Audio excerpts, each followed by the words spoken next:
we will discuss the important topic of this chapter, that is organization structure. You know very well, organizing is a process whereas a organization is a result. With the help of organizing process, we can easily make a effective organization and make a efficient organization structure. So an organization structure is the outcome of the organizing process.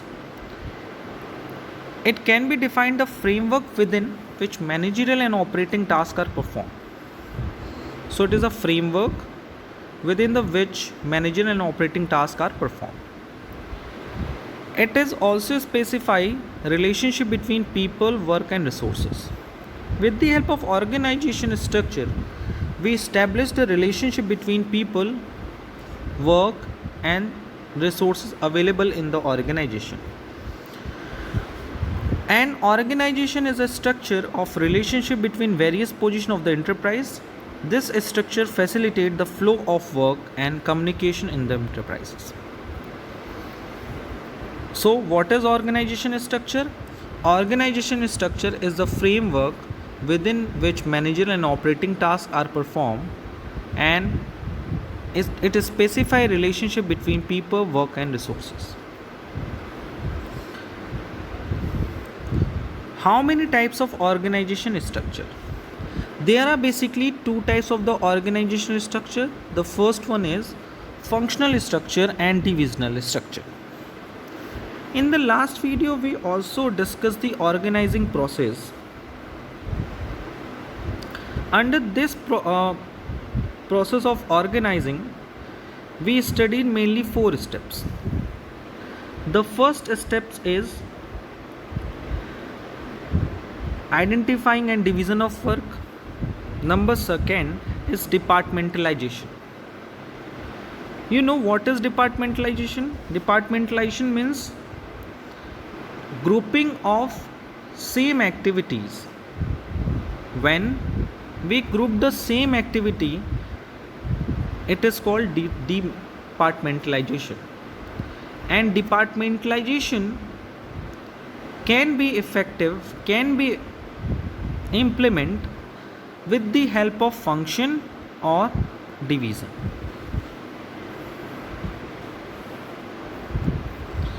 So organizational structure is mainly a part of the step 2 of organizing process, that is departmentalization. When we talking about the departmentalization, there are basically 2 bases for the departmentalization. The first basis is departmentalization is on the basis of the function, and second on the basis of the division. Now let's discuss what is functional structure and what is divisional structure. Functional structure means departmentalizations or making a department on the basis of function, whereas a divisional structure means making a department or departmentalization on the basis of division.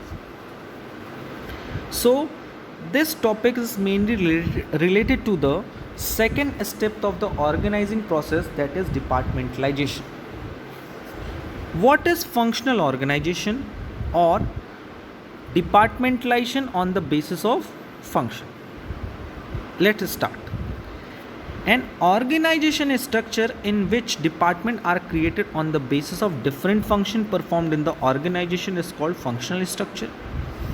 All the departments in such organization report to a coordinating head, that is a manufacturing concern is divided into 4 departments: production, sales, purchase and finance.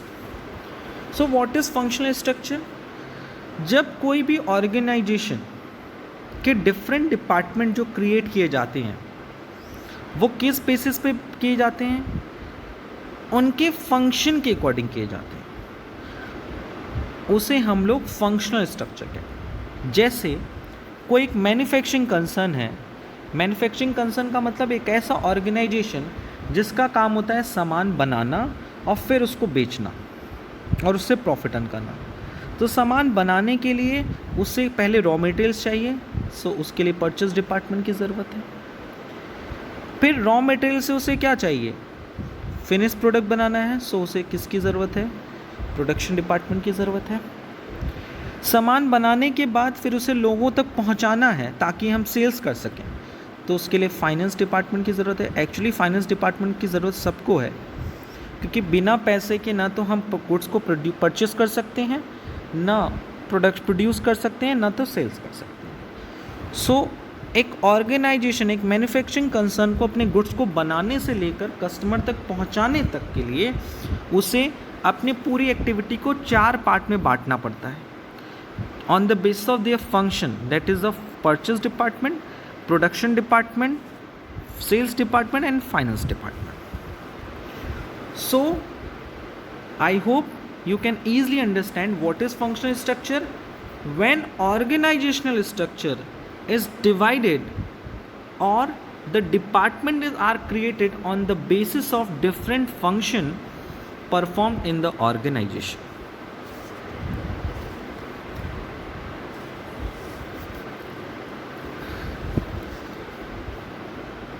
You can also see in this picture, under the one managing director, there are basically 4 departments: human resource department, research and development department, marketing department and purchasing department. It is also an example for the functional structure. So I hope you can easily understand how company or firm follow the steps 2 of the organizing process, that is departmentalization, and how organization can create their department on the basis of function. Now we will discuss where functional structure is suitable and where is not. So the second heading of this topic is suitability of functional structure. It is most suitable when the size of organization is large, yes, generally with the single product or a small number of similar products. Number second, has diversified activity, and number third, operation require a higher degree of specialization. So company कहाँ functional structure को adopt करती है?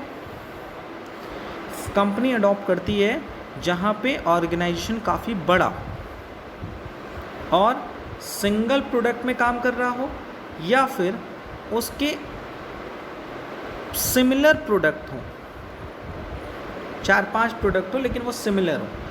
जैसे मैं एक छोटा सा example देता हूँ कि एक ऑर्गेनाइजेशन है, उसका साइज़ बहुत बड़ा है, वो एक ही प्रोडक्ट में डिस्कस करता है, या फिर आप उसके प्रोडक्ट को देखिए तो उसके प्रोडक्ट में प्रोडक्ट सेम है लेकिन वो उसका थोड़ा सा नेचर अलग अलग है. जैसे अगर हल्दीराम को ही देख लीजिए, उसका ऑर्गेनाइजेशन कितना बड़ा है, उसका एक ही प्रोडक्ट आता है, वो किस में डील करता है जनरली, वो जनरली डिपेंड करता है नमकीन के लिए, ठीक है, और नमकीन में डिफरेंट वेराइटीज़ ऑफ द नमकीन होती हैं.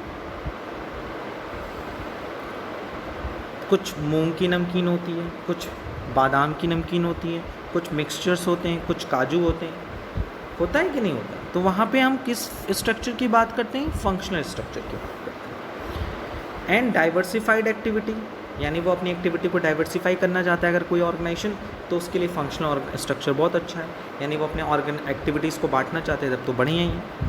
Operations required a high degree of specialization. When any organization needs high degree of specialization in the operation, यानी वो अपनी एक्टिविटी में ये चाहता है कि स्पेशलाइजेशन हो, तो उसके लिए वो क्या करेगा? प्रोडक्शन मैनेजर अलग रखेगा, सेल्स मैनेजर अलग रखेगा, परचेज मैनेजर अलग रखेगा, फाइनेंस मैनेजर अलग रखेगा. Okay, next one is the advantage of financial structure. We discussed the all above headings and the description given under the functional structure. Few advantages are as follows. The first one is specialization. Number second, control and coordination. increase efficiency and profit, minimum duplication of efforts, economies of scale, lower cost, training of employees easier, encourage all function get due attention. So हमने जितने भी advantage बताए उन सबको एक एक करके समझा जाए. जैसे अगर हम फंक्शनल स्ट्रक्चर की बात करते हैं तो we are focusing on the specific function कि प्रोडक्शन फंक्शन अलग है, परचेज फंक्शन अलग है, सेल्स फंक्शन अलग है, फाइनेंस फंक्शन अलग है. सो इन सारे फंक्शन को कंप्लीट करने के लिए हम स्पेशलिस्ट बंदे को लगाएंगे, उसी बंदे को लगाएंगे जिसको उस फंक्शन के एक्सपीरियंस हो, नॉलेज हो, उसके पास स्किल हो. तो ऑटोमेटिक उस फंक्शनल स्ट्रक्चर के हेल्प से हमारे ऑर्गेनाइजेशनल में स्पेशलाइजेशन वर्ड्स ऐड हो जाएगा. Promote control and coordination. With the help of functional organization we also create the control and coordination. Why? Because जब किसी भी ऑर्गेनाइजेशन में डिवीज़न ऑफ वर्क नहीं रहेगा तो क्या हम एक के साथ दूसरे का कोऑर्डिनेशन इस्टेब्लिश कर सकते हैं? नहीं कर सकते सर. क्या हम सब पे एक साथ कंट्रोल इस्टेब्लिश कर सकते हैं? नहीं. लेकिन वही अगर हम लोगों को बांट दें, अलग अलग कर दें, डिवीज़न कर दें on the base of their function, तो यहाँ 4 ग्रुप बन जाएंगे. चारों ग्रुप को अलग अलग कंट्रोल करना ज़्यादा इजी होगा एज़ कम्पेयर टू द चारों लोगों को एक साथ कंट्रोल करना.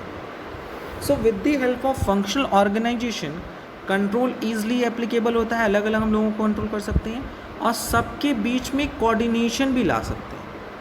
Coordination is a very important function of management, क्योंकि किसी भी ऑर्गेनाइजेशन में अगर कोऑर्डिनेशन नहीं है, अगर सेल्स डिपार्टमेंट का कोऑर्डिनेशन परचेज से नहीं है, परचेज का प्रोडक्शन से नहीं है, प्रोडक्शन का फाइनेंस से नहीं है, तो कभी भी कोई भी काम अपने आपके बिजनेस में अच्छे ढंग से नहीं हो सकता. And next one, it leads to increase efficiency and profit. Efficiency means अगर हम सब काम को डिवीज़न कर दें, एंड ये फंडा तो ऑलरेडी हेनरी फ्यूल ने भी दिया है अपने principle of management, division of work on the basis of their nature. तो जाहिर सी बात है कि हम क्या करेंगे, completing the task on time as well as the minimum wastage of the resources. और जब हमारा मिनिमम वेस्टेज ऑफ रिसोर्स होगा तो कॉस्ट क्या होगी, कम होगी, टाइम भी कम लगेगा, तो प्रॉफिट हमारी क्या होगी, इंक्रीज हो जाएगी. Next one, minimum duplication of efforts. Because functional organization में तो मैंने सारी एक्टिविटी को फंक्शन के अकॉर्डिंग बांट ही दिया है, तो इस बात के चांसेस भी काफ़ी कम हो जाएंगे कि कोई बंदा एक काम बार बार करे या 4 लोग एक ही काम को करें. ऐसा तो होगा नहीं. सबको काम अपना मिला हुआ है, सबको अपना वर्क मिला हुआ है, सब अपने अपने वर्क को करेंगे. अगर डिवीज़न ऑफ वर्क नहीं होता है तो हो सकता है कि 4 लोग एक ही काम करेंगे. अगर मैंने बांट दिया कि प्रोडक्शन मैनेजर को प्रोडक्शन से रिलेटेड एक्टिविटी करनी है, सेल्स मैनेजर को सेल्स से रिलेटेड एक्टिविटी करनी है, तो क्या कोई प्रोडक्शन डिपार्टमेंट का कोई बंदा जाके सेल्स डिपार्टमेंट का काम करेगा? नहीं. तो वहाँ डुप्लीकेशन ऑफ एफर्ट्स नहीं होगी, ना डिसबैलेंस भी नहीं होगा, क्योंकि हर ऑर्गेनाइजेशन पे हमारा ध्यान इक्वली है. और नेक्स्ट पॉइंट में देखिए, ट्रेनिंग ऑफ एम्प्लॉयज़. हम जब भी किसी ऑर्गेनाइजेशन में फंक्शनल स्ट्रक्चर होता है तो हम वहाँ के एम्प्लॉयज़ को ईजिली ट्रेन कर सकते हैं. कहोगे कैसे ट्रेन कर सकते हैं सर? देखियो जी, 4 लोग हैं, ये सेल्स डिपार्टमेंट के हैं, ये परचेज डिपार्टमेंट के, फाइनेंस डिपार्टमेंट के, ये प्रोडक्शन डिपार्टमेंट. ओके, अगर इन बंदे को मुझे ट्रेनिंग देना है तो मैं सिर्फ किस में देना होगा, सेल्स की एक्टिविटी में देना होगा इनको ट्रेनिंग, क्योंकि ये बंदा कहाँ का है, ये this employ is related to the sales department. तो जब हम इनको ट्रेनिंग देंगे तो क्या सारी चीज़ों की ट्रेनिंग देंगे? नहीं सर, ये सेल्स रेट, इसको सेल्स की ट्रेनिंग देंगे. इस बंदे को किसकी ट्रेनिंग देंगे? प्रोडक्शन की. इस बंदे को किसकी देंगे? परचेस की. इस बंदे को किसको देंगे? फाइनेंस से रिलेटेड ट्रेनिंग देंगे. तो ट्रेनिंग देना इजी हो गया कि नहीं हो गया? अगर एक ही बंदे को हम चारों चीज़ों की ट्रेनिंग दें तो क्या वो इनपुट ले पाएगा? नहीं सर, वो तो गुस्सा आ जाएगा, ना वो किसी एक एक्टिविटी को अच्छे से सीख पाएगा। और with the help of functional organization we also focus on all the function at all with equal values, यानी हम हर फंक्शन को एक साथ वैल्यू देते हैं और सबको एक साथ परफॉर्म करने के लिए कैपेबल होते हैं, मिक्सचर नहीं होता है। ओके, ये तो हो गया उसकी suitability and advantage, but there are some limitation of the functional structure. कहीं कहीं ऐसा होता है कि फंक्शनल स्ट्रक्चर एप्लीकेबल नहीं हो पाता है और उसकी कुछ डिसएडवांटेज हैं। So the functional structure suffers from the following disadvantage. The first one, work is assigned as per the specialization. Due to this, specialists working in different department may not be able to see the perspective of the organization as a whole.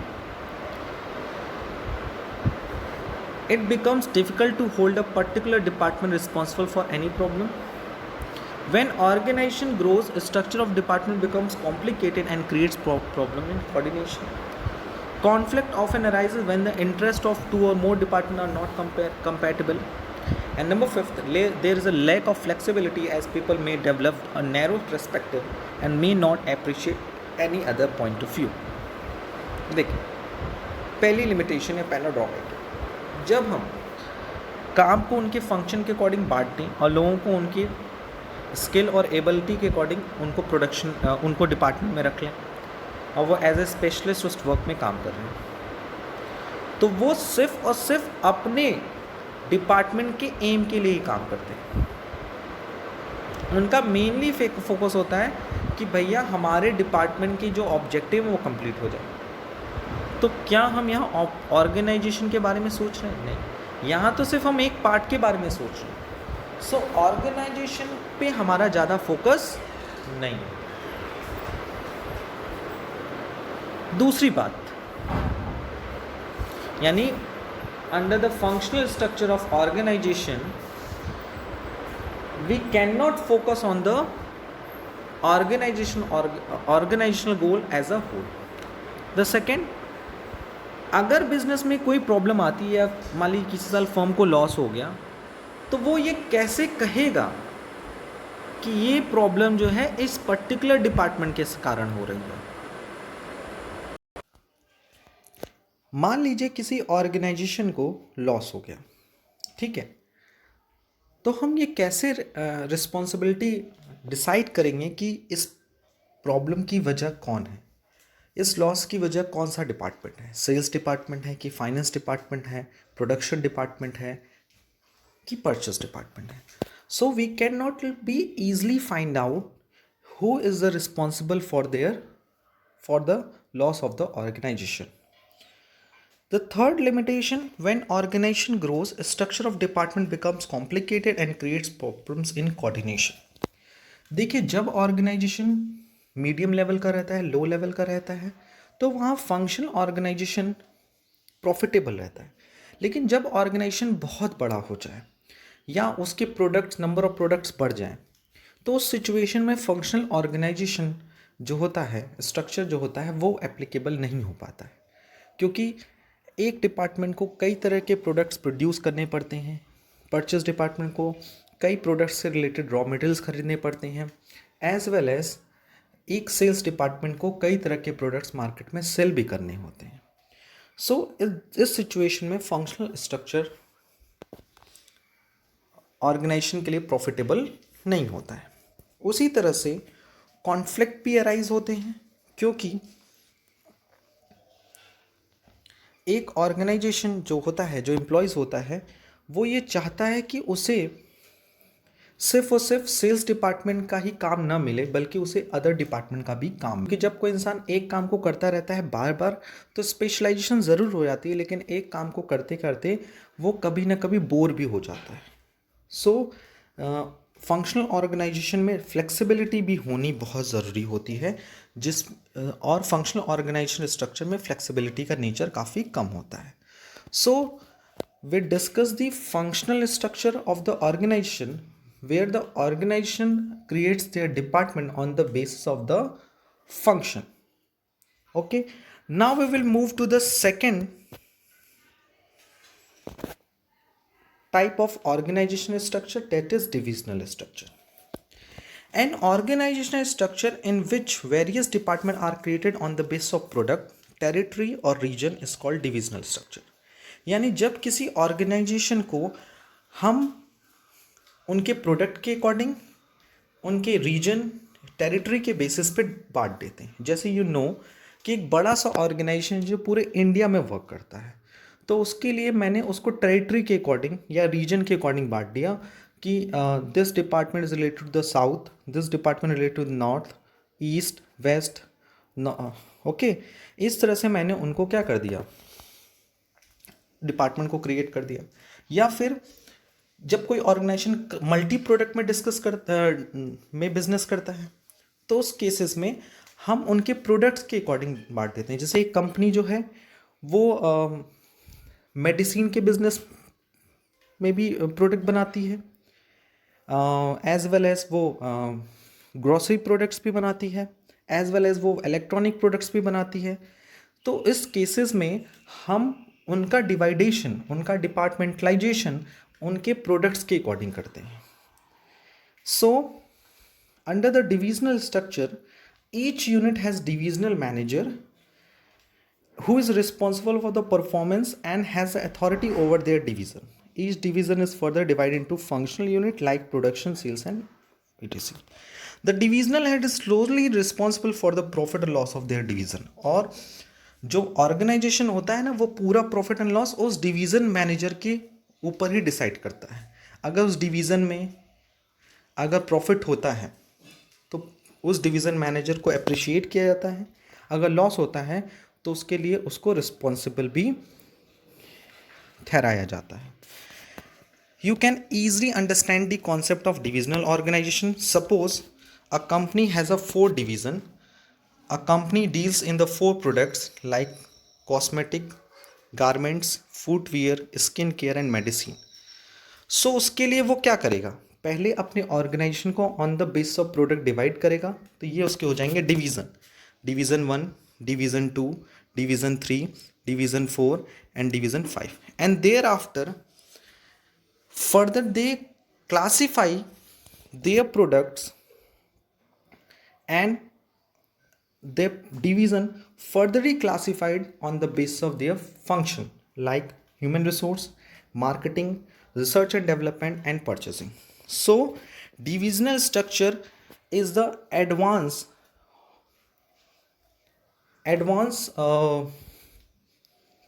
form of the functional structure. Under this structure of organization, first of all we divide the whole organization on the basis of their product or region, and thereafter particular region can be divided into various part on the basis of their function. जैसे कि cosmetic division है तो cosmetic division का एक head होगा. वो cosmetic division क्या करेगा, फिर कॉस्मेटिक डिवीज़न को, कॉस्मेटिक पार्ट को उनके फंक्शन के अकॉर्डिंग डिवाइड करेगा. जैसे कॉस्मेटिक को परचेस कौन करेगा, प्रोडक्ट प्रोड्यूस कौन करेगा, उसकी सेल्स कौन करेगा, उसका फाइनेंस का रिकॉर्ड कौन रखेगा. उसी तरह से गारमेंट्स में भी किया जाएगा. So you know very well, आपको ये चीज़ ईजिली समझ में आई होगी कि under the divisional structure divided the organization can be divided firstly on the basis of their product and region, and thereafter each division, each products, departments, region department can be furtherly classified on their function. Next step, what is the suitability of divisional structure? Where is divisional structure suitable? The first one, organization which deals in large variety of products using different resources. Growth prospects are high. Organization want to diversify into different product and even expand to different territories. यानी कि divisional structure वहाँ suitable होता है जहाँ कोई भी organisation कई तरह के प्रोडक्ट्स के साथ डील करता है और जहाँ वो अपने ऑर्गेनाइजेशन को बहुत बड़े लेवल में ग्रो करना चाहता है और ये चाहता है कि वो उसका ऑर्गेनाइजेशन डाइवर्सिफाई हो, अपने बिजनेस को काफ़ी एरिया में एक्सपेंड करना चाहता है. जैसे कोई ऑर्गेनाइजेशन सिर्फ यूपी में वर्क करता है, लेकिन वो चाहता है कि उसका ऑर्गेनाइजेशन अब सिर्फ यूपी में वर्क ना करे, बल्कि यूपी के साथ साथ वो बिहार में, दिल्ली में, अ, राजस्थान में, गुजरात में भी उसका ऑर्गेनाइजेशन वर्क करे। सो उसके लिए वो अपने ऑर्गेनाइजेशन को फंक्शन के अकॉर्डिंग ना बांट करके पहले वो उसको डिवीज़न के अकॉर्डिंग, रीजन के अकॉर्डिंग बांटता है। वहाँ उस डिवीज़न का हेड अपॉइंट करता है, और हेड जो होता है हर डिवीज़न को उनके फंक्शन के अकॉर्डिंग डिवाइड करता है। क्या क्या एडवांटेज हैं डिविजनल स्ट्रक्चर के? The following advantage of divisional structure. The first one, it helps to the manager to develop varied skill related to the product and facilities manager development। यानी with the help of divisional structure, manager जो होता है वो उस product के में skill develop तो करता ही करता है, साथ ही साथ उसे वेरियस फंक्शन में भी एक्सपीरियंस मिलते रहता है। यानी एक ही बंदे को प्रोडक्ट्स हैंडलिंग की स्किल भी आने लगती है।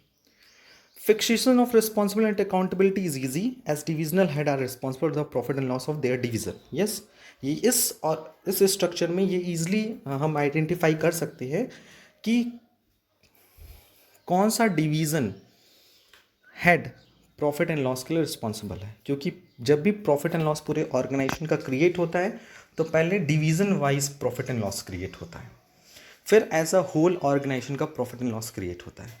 अगर किसी डिवीज़न में लॉस है तो उसके डिवीज़न हेड को ही उस प्रॉफिट एंड लॉस के लिए रिस्पॉन्सिबल किया जाता है। With more initiative and flexibility division are taken much faster in divisional structure. Yes, क्योंकि इसमें आपको पता है कि हम फंक्शन के अकॉर्डिंग पूरे ऑर्गेनाइजेशन नहीं क्रिएट करते, डिवीज़न के अकॉर्डिंग। तो जो उसका डिवीज़न हेड होता है वो फ्री होता है कि वो डिसीजन ले सके, और with the help of divisional structure एक कंपनी अपने आप को ईजिली एक्सपेंड कर सकती है, ग्रो कर सकती है। और इस काम को करने से मुझे लगता नहीं है कि डिविजनल स्ट्रक्चर बिजनेस के लिए लॉस मेकिंग होता है। It is a profitable for the business. क्या क्या ड्रॉबैक हैं उस पर भी डिस्कस कर लेते हैं। क्या क्या डिसएडवांटेज हैं डिविजनल स्ट्रक्चर के? तो डिविजनल स्ट्रक्चर से सबसे इम्पोर्टेंट ड्रॉबैक ये देखने को मिलता है कि इससे डिफरेंट डिवीज़न के बीच में कॉन्फ्लिक्ट क्रिएट हो सकता है इस बात को लेकर, allocation of fund and other resources, कि फ़ंड किसको कितना मिलना है। क्योंकि आपको पता है एक दूध में जितनी भी चीनी डालोगे वो चीनी उतनी मीठी होगी। तो ये डिपेंड करता है कि ऑर्गेनाइजेशन किस डिवीज़न को सबसे ज़्यादा रिसोर्सेज एंड मनी इन्वेस्ट करता है।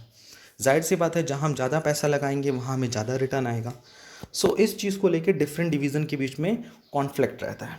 दूसरा ये भी देखने को मिलता है, there is a duplication of physical facilities and function which leads to increase in cost. Divisional structure में ये देखने को मिलता है कि सेल्स फंक्शन जो है वो कई तरह के डिवीज़न अप्लाई करते हैं। सो एक कंपनी को डिवीज़न वाइज यहाँ फंक्शन प्रोवाइड करना पड़ता है, तो उसे नंबर ऑफ़ एम्प्लॉयज़ भी ज़्यादा चाहिए होते हैं, जिससे उस कंपनी की कॉस्ट इंक्रीज़ होती है।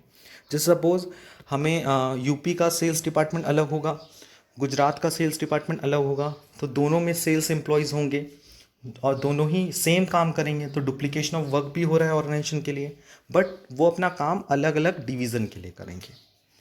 Greater autonomy to divisional heads may lead to misuse of authority. ये भी देखने को मिलता है कि डिविजनल हेड के पास उस पूरे डिवीज़न का क्या होता है, अथॉरिटी मिल जाती है।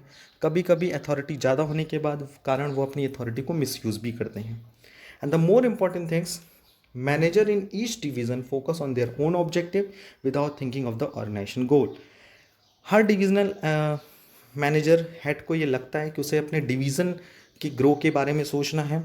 उसका डिवीज़न अगर प्रॉफिट एंड लॉस में है तो उसकी जॉब सिक्योर्ड है, यानी वो ऑर्गेनाइजेशन गोल पे उतना ज़्यादा फोकस नहीं करता, बल्कि वो सिर्फ अपने डिविजनल गोल पर ही फोकस करता है। सो यहाँ कहीं ना कहीं ऑर्गेनाइजेशनल गोल को उतना मायने नहीं दिया जाता है, बल्कि वो अपने individual objective that is which are related to the division उस पर ज़्यादा फोकस किया जाता है। सो आई होप कि आज हम लोगों ने ऑर्गेनाइजेशन स्ट्रक्चर को पढ़ा। इम्पॉर्टेंट पार्ट ये है इस टॉपिक का ये कि जब हम ऑर्गेनाइजिंग प्रोसेस पढ़ रहे थे तो उसमें कई स्टेप्स थे। जिसमें दूसरा स्टेप था डिपार्टमेंटलाइजेशन, यानी after identifying and division of the work, similar types of the work will be grouped in one department. This is known as departmentalization. The firm or company make their department on the basis of function or on the basis of their product and territory.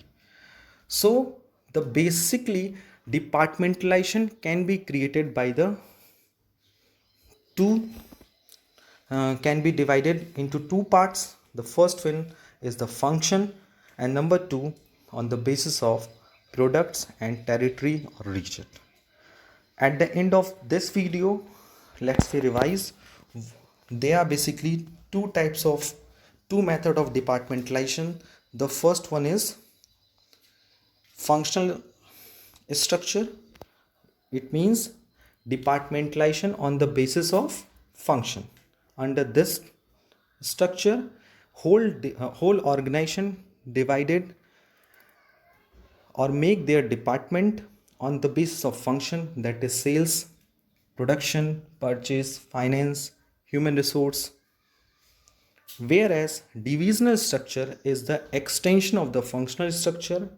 Under this type of departmentalization, company make their department on the basis of their products, their various products, their region, their territories, and thereafter each division, each product's units, each territory further classified on the basis of function performed under this unit. So I hope कि आज आपको हम लोगों ने जो भी discuss किया, what is organization structure and what is the types of organization structure, वो ईजिली समझ में आया होगा. एंड इससे इम्पोर्टेंट एक बात और, एक अलग टर्म लास्ट में हम आपको प्रोवाइड करें, that is span of management. What is span of management? तो in simple word we can say number of subordinate then can be effectively managed by a superior. It refers to a number of subordinate that can be effectively managed by a superior. It is a concept related to the organizational structure. What is the meaning of a span of management? The number of subordinate then can be effectively managed by a superior.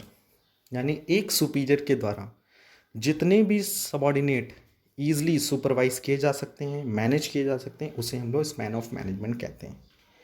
And larger the span, lesser the number of level in organizational structure leading to a flat organization. यानी span जितना बड़ा होगा, lesser the number of level in the organization, एक organization में जितना structure में जितने number of levels कम होंगे उतना ही ऑर्गेनाइजेशन फ्लैट होगा, यानी उतना ही ईजी होगा. इस पर हम लोग बाद में और डिटेल में डिस्कस करेंगे. बस इतना समझ जाएं कि what is span of management. Span of management means number of subordinate that can be effectively manage by A superior. एक सुपीरियर के द्वारा जितने सबऑर्डिनेट ईजिली हैंडल किए जा सकते हैं, मैनेज किए जा सकते हैं, which is known as span of management. So today we discuss 3 important concepts related to the organizing chapter. The first one is what is organization structure. Second one is types of organizational structure, that is functional organizational structure and divisional organizational structure, and last the definition of span of management. So I hope आपको अच्छे से समझ में आया होगा. If you have any kind of doubt relating to this topic, please ask me. आज के लिए इतना ही. Thank you. Thanks a lot.